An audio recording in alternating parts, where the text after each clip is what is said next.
In merito alla vicenda dei centri di accoglienza di Lampedusa, a sostegno di quanto affermato anche dal sindaco dell'isola, Totò Martello, interviene anche il presidente della regione, Nello Musumeci, con questa sua dichiarazione. Sono locali dello Stato in Sicilia che sono fuori legge dal punto di vista igienico-sanitario.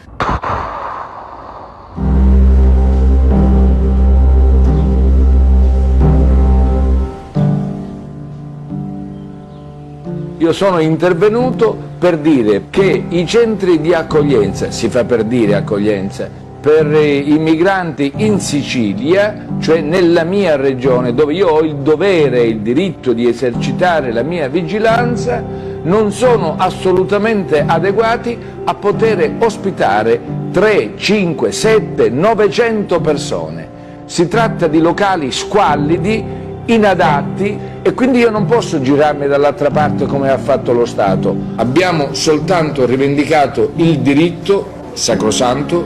di tutelare